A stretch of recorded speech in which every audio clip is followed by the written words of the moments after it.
Question today is regarding food, and especially Indian food, where we're very fond of chilies.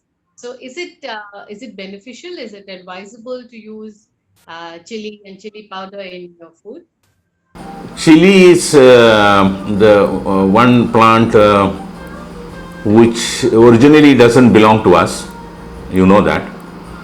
Only about 450 years before it came to India and the Asian side from Latin American countries, Right.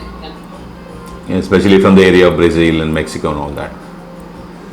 So chilies are before prior to that we were using only pepper for spice, Yeah. and pepper spice is completely different from chili spice.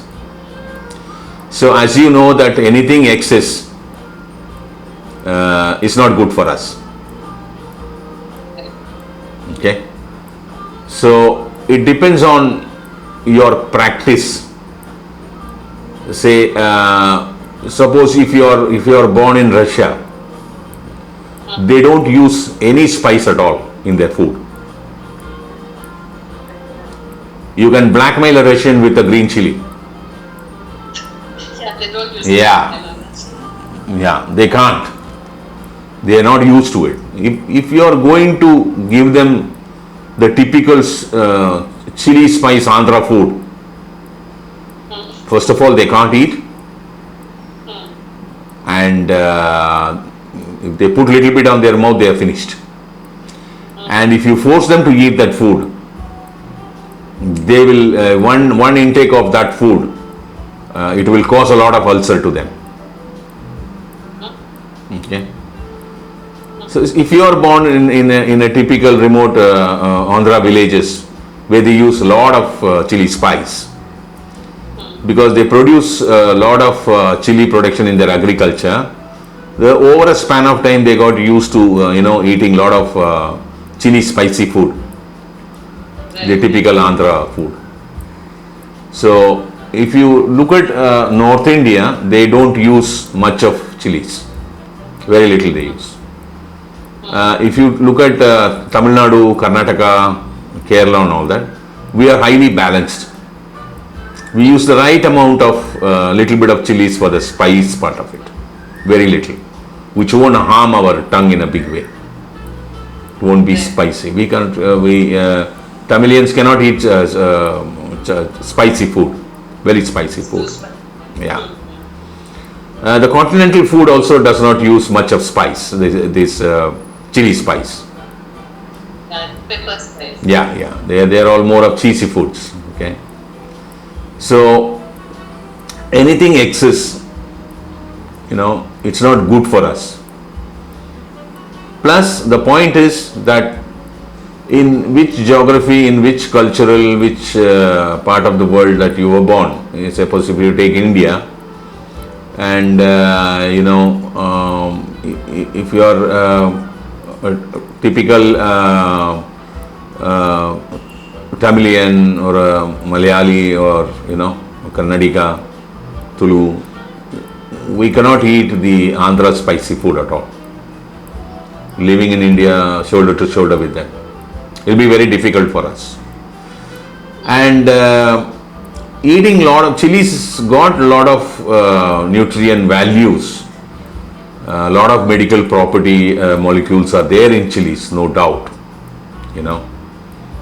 So, but how much one should use is matters, provided how much that you are used to it in your culture, in your food style.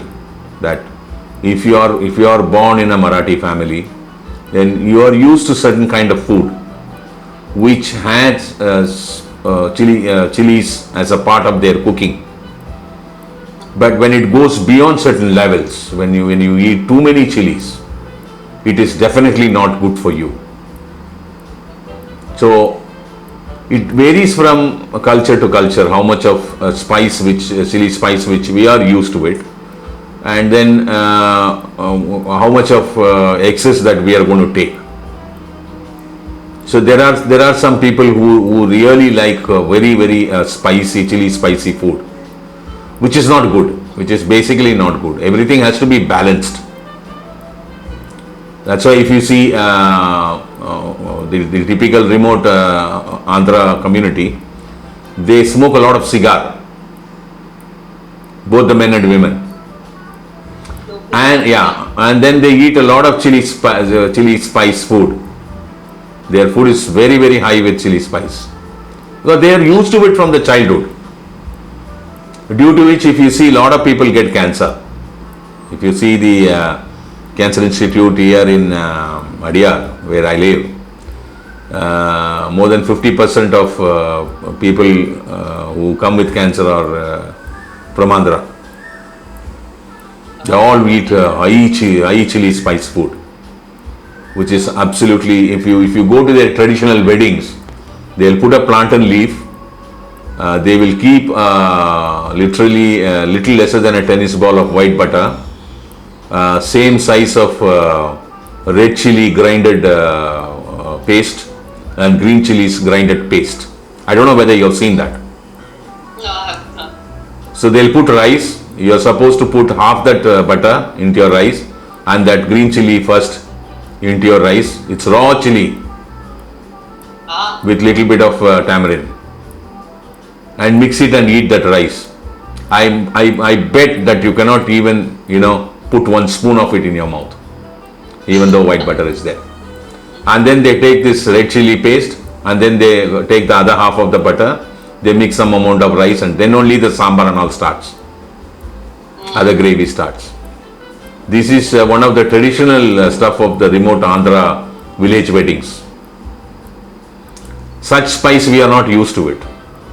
So what is the spice that you are going to use with respect to red chili powder or green chili? Nowadays the problem is you don't get proper chili powder in the market. Yeah. Oleoresin, there is a synthetic component which is highly spicy in nature, is produced. You get some red powder, the fillers of it is maidanol is there. They add a very little of oleoresin, which is a synthetic molecular value of spice. The whole thing becomes a very chilly, hot chili powder. They are not chilies grounded. It's not chili. No, not at all. So if you want to really have a quality chili powder, you have to buy that red chilies and give it in a flour mill and grind it and take it home. You don't get that kind of chili powder at all in the market today, ever since oleoresins have come in. Yeah, that's much more dangerous for us.